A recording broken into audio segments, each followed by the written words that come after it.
Hello everyone, my name is Justin Gould and I'm currently a student at Brock University.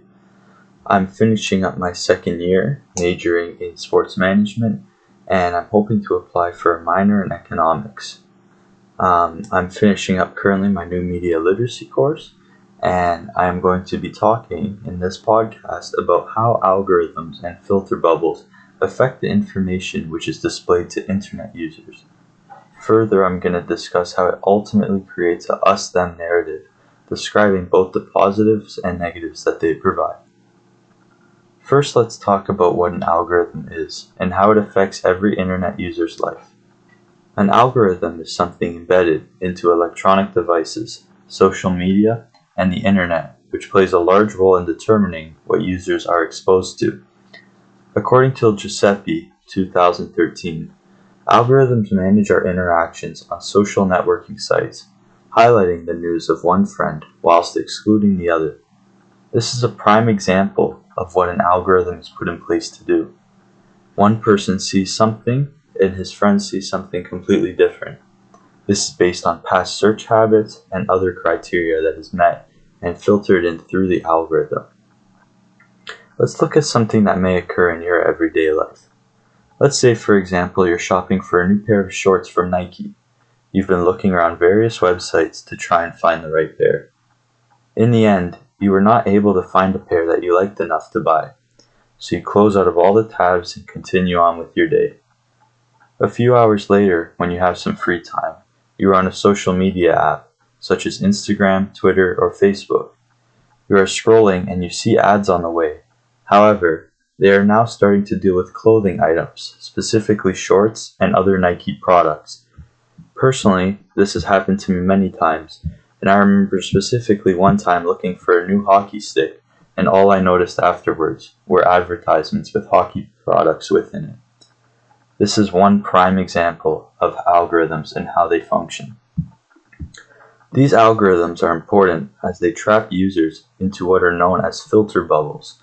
And essentially a filter bubble is directly linked to algorithms, and they essentially trap users in a bubble of information that all relates to one another. According to Fletcher, 2020, a filter bubble is something that traps users in a state of intellectual or ideological isolation that may result from algorithms feeding us information we agree with based on our past behavior and search history. This statement from Dr. Richard Fletcher is a good analysis of how filter bubbles operate, trapping a user in set information bubbles. It reduces the lack of diversity that users are experiencing, as it is only information that a user agrees with that they are exposed to. I believe personally that the diversity of information is an important factor that must be a part of every internet user's experience. In a sense, it's like all of us are seeing categorized information split into specific groups, limiting what we are shown on the internet. Essentially, if you are searching up something, let's say it has to do with hockey, and from there on, you are going to only see advertisements relating to sports, maybe even hockey products, such as Bauer, CCM, and other hockey products. According to Giuseppe, 2013, categorization is a powerful semantic and political intervention. Further, Giuseppe explains that what the categories are and what belongs in a category are powerful assertions about how things are and how they are supposed to be. This is a strong quote, and it talks about these filter bubbles and what we are looking at. For example, what we search up, and using that information, the filter bubbles present us with other information, sources, and websites that all pertain to what we were looking up. This causes a lack of diversity between peoples, as some information will be presented to a group, while differing information is presented to others. This can be something small, such as certain apparel, food, or homeware. However, it can also relate to more serious information, playing a larger role in the negative of filter bubbles. For example, if someone is searching up information relating to politics, they can be presented with one side of a story or a viewpoint. Someone, for example, is searching up information on the Liberal Party of Canada. trying to understand why something Justin Trudeau did was put in place. They are searching up information relating solely to that part. From this point forward, it is highly likely that the individual will only be exposed to information regarding the Liberal Party. Therefore, they will not be exposed to any information from other parties, such as the Conservatives or NDP or other parties in Canada. This is dangerous. It risks a lack of exposure for multiple viewpoints, and it ultimately reduces the diversity of information and viewpoints. This is a start to the us-them theory, which is how we look, and it creates separation amongst people. This us-them theory, it splits up and divides people. It takes away the part that when we're all together, we can have similar thoughts. With this, it makes people be divided, as one group is seeing certain aspects and the other group is seeing different information. So now that we are all knowledgeable about the basics of algorithms and filter bubbles, we can start to discuss that the positives and negatives that come with filter bubbles. We can also discuss how it can possibly create an us-them theory and expand that situation. Although algorithms and filter bubbles may seem to be negative, and you may be questioning, why are they even implemented into technology? It seems like they're all negative. Are there even any benefits that come with them? Well, according to Heim, Grafe, and Borsius, 2017, algorithms look at maximizing economic gain through presenting content that interests users, therefore increasing media consumption. Although this seems as if it is only a positive for the media outlets, it is in a sense positive for internet users. Users are being exposed to information and websites that are of interest to them, rather than something that has nothing to do with what they like. I'm sure for me, if I was on the internet, I love sports and I always search up a lot of things that have to do with sports. If I were to see something that had to do with gardening or buying food, I would have no interest in that and I would scroll right past it without any reason to click on it or look further into it. The algorithms are working not only to increase this economic gain, but to show news and information to users that makes them interested. In addition, when we look at filter bubbles, it can be thought differently by anyone. Some people may take it as a smart idea, since they only want to see what they are interested in, while others are upset by its limits and what we are able to see. Personally, for me, I'm mixed. I understand both sides of the viewpoint. There's certain times where I only want to be looking at sports and catching up on news, trades, or highlights. But there's other times when it comes to politics, in a sense, I want to be able to learn about both sides, and I want to have this information presented to me without me searching it up, because there are times I don't know what to search up, and I want it to be presented to me, rather than just specific to one certain side. Let's look deeper into filter bubbles. We'll talk about Peter Dahlgren's filter bubble review right now, and we'll analyze it. Dahlgren looks at the interesting facts that are associated with filter bubbles, such that personalization is consistent across all media sources and websites, targeting a user's opinion. We briefly touched on this, but Dahlgren explains how internet sources use algorithms to serve up increasingly more supporting information to attract users. This is a common theme which will be discussed more in this talk. We look at how internet sources and various networking social media applications use personalization for their own benefit.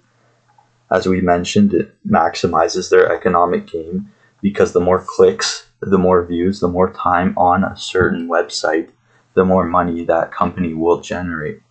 And obviously this is a main part of the new age of technology. It demonstrates the greediness that comes with these companies. Lots of these new companies only want to maximize their economic. They don't really care too much about the users. As long as they're making the most money they can, they're happy. Most, if all not, companies operating with and around the internet they only have that goal of achieving as much revenue as they possibly can. And this leads these algorithms and filter bubbles to create certain streams that interest people in order to maximize those revenue streams. Further, Dahlgren states how the metaphor of an enclosing bubble that one cannot escape is powerful in its persuasiveness and simplicity. To me, this is a powerful statement. However, we must not fully take it as it is. It's not 100% correct. Although this message can be perceived by users at once because it is so dangerous, as algorithms and filter bubbles are completely bad, they may not be able to fully comprehend how they operate. Filter bubbles and algorithms, they seem so powerful and controlling. However, they do not fully limit what one can see and view. An internet user is still able to search up information which regards anyone, anything, or any product. Filter bubbles only limit what is being shown to them. It doesn't mean that one can't search it up. The problem with this, though, is not many people will search up anything other than what they need or what they're specifically looking for. It's highly unlikely that if someone sees information which focuses on a certain political party, that person will search up the other party. That's very unlikely. This is something that the creators of these algorithms and filter bubbles have realized. In theory, however, users are not limited to what they are shown, but when you think about it with a greater understanding of what filter bubbles and algorithms are, you can start to realize there are many challenges associated with this. It is unlikely that users will search up opposing facts and sources just because they are shown one side of the story.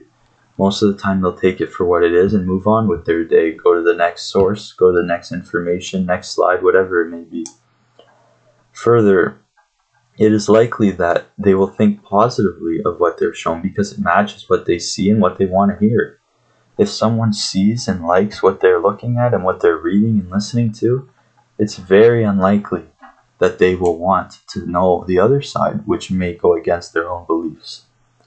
This creates a gap between people as they are exposed to differing information, and this is ultimately a negative due to the lack of diversity amongst information being shown to internet users, and this causes separation between people.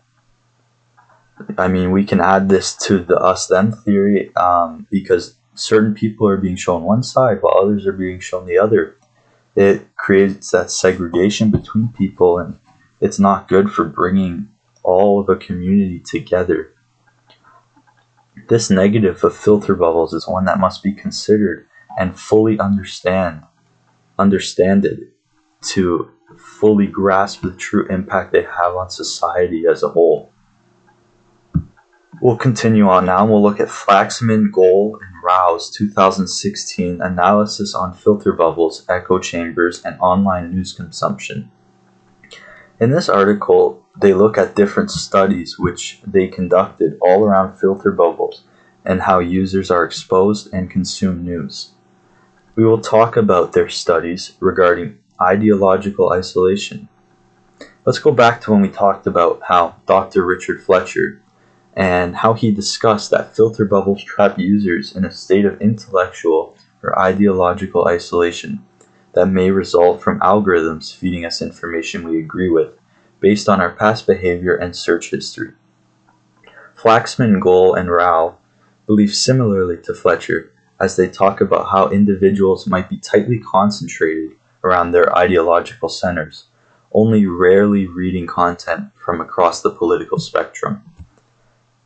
This viewpoint is directly linked to Dr. Richard Fletcher's idea regarding filter bubbles, as both sources believe that they will trap users into an ideological center of their own beliefs where they're not challenged. This is strong as two sources here are coming together in a sense, not physically, but what they are writing down connects with one another. These filter bubbles are trapping people into certain ideological bubbles where nothing's challenged, everything's the way they want it to be. It's almost as if it's a perfect world. Flaxman, Gohl, and Rao, though, they have two viewpoints The first one we just talked about, the ideological bubble. And the second point differs in its nature. When we talk about it, it differs in nature from trapping users in their own ideological centers. They discuss how individuals could also consume content from a variety of ideological viewpoints. This, in a sense, is stronger when you think about it. It exposes people to more than just what they are being shown. It helps add to the content that they are being shown. Their filter bubble is expanded. In conclusion, though, they do state that people are ultimately skewed left or right, which leads to a moderate overall segregation. With this information, we can discuss how filter bubbles seem to generally trap users within their own ideological center. This is a negative factor of them, as it can lead to segregation and division between individuals. Flaxman, Gohl, and Rao talk further that people generally read publications that are ideologically quite similar, and due to this, users exist in what are known as echo chambers. So according to Chen, 2022, echo chambers are essentially when we surround ourselves with information and viewpoints that supports our worldview. Further, Chen describes that these echo chambers can exist without algorithms. Now, this is something that must be considered when looking into algorithms and filter bubbles. The fact that echo chambers exist with or without algorithms due to a user deciding to stay within their own ideological viewpoints is critical in understanding why filter bubbles can be so dangerous. If people are already staying within their own bubble based on their own free will, this reduces the diversity of viewpoints. This added and alongside with filter bubbles can create an environment where people are trapped into a very strong and almost unescapable echo chamber, leading to a lack of diversity and segregation amongst people. Let's look at one last article, this one coming from Mahler, Reiling, Hellberger, and S. This article discusses how algorithms are more advanced than we have come to think. We have talked about how algorithms look to trap and keep users within a select bubble, known as a filter bubble. However, this article discusses that algorithms do more than just meets the eye. Let's look at an example they provide regarding a user using a new piece of technology during a major soccer event. For our example, we'll say that a user recently bought a new phone and it occurs during the World Cup. It is highly likely, according to the article, that the user will be searching at multiple sports articles referring to the World Cup. From what we know already, the algorithms set in place would continue to keep users in this filter bubble of soccer. However, this article discusses a new topic known as serendipity. So serendipity is really a crucial element of all algorithmic systems, according to the authors of this article. The use of serendipity is to provide different sources and information to users at random or selected, predetermined, and chosen by the algorithms. According to the article, this serves two main purposes. The first purpose is that if a user is seeing similar information over and over and over, it's likely that they'll lose interest as the choice is set and is too uniform. The second reason behind this is that it helps algorithms learn and improve themselves. This helps the algorithms learn more about a user. For example, if they provide an article relating to history and the user clicks on that, the algorithm learns that the user is interested in more than just the World Cup. History could be a new aspect which the algorithm can provide to them, ultimately improving the amounts of clicks that the websites will get.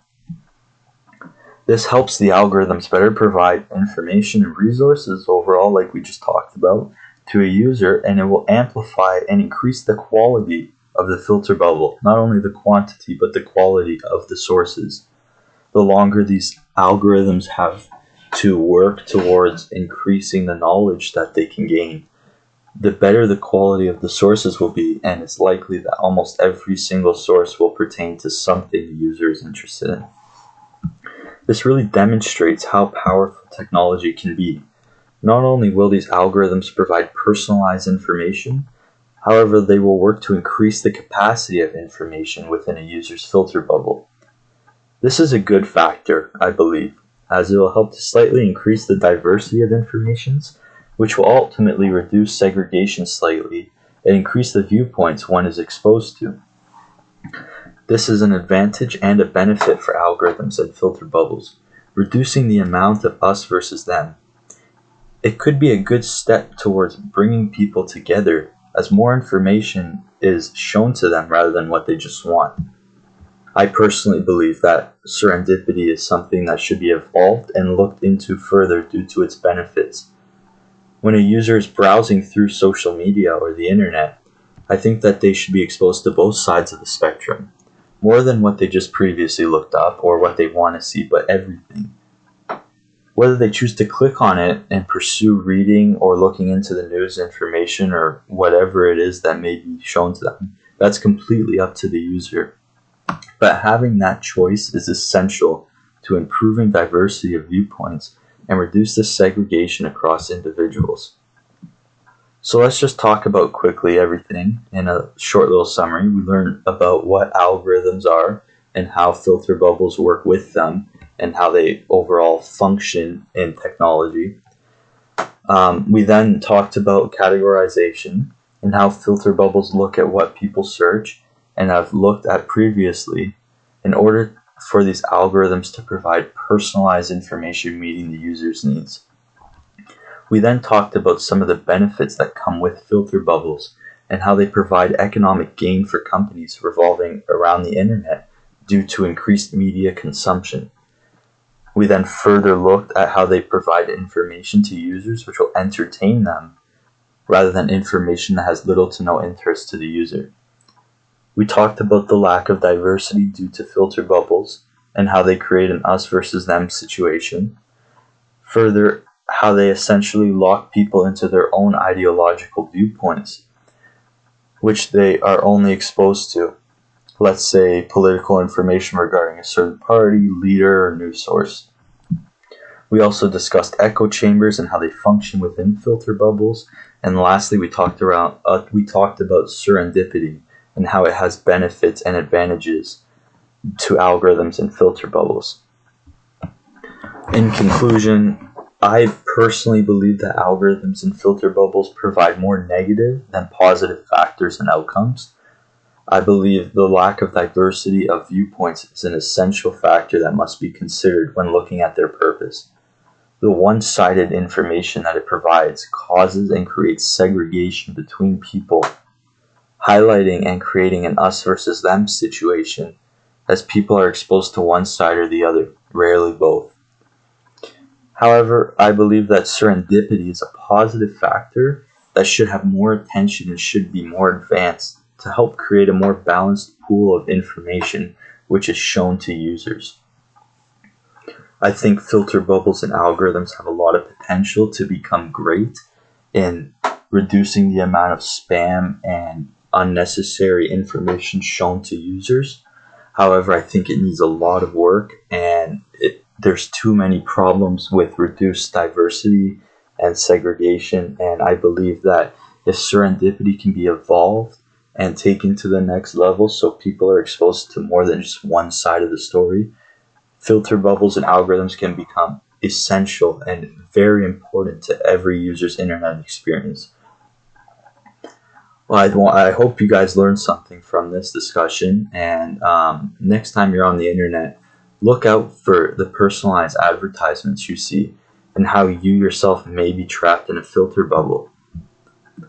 I want to thank you guys all for listening to this podcast, and hopefully I will be talking to you all soon, very soon. Take care.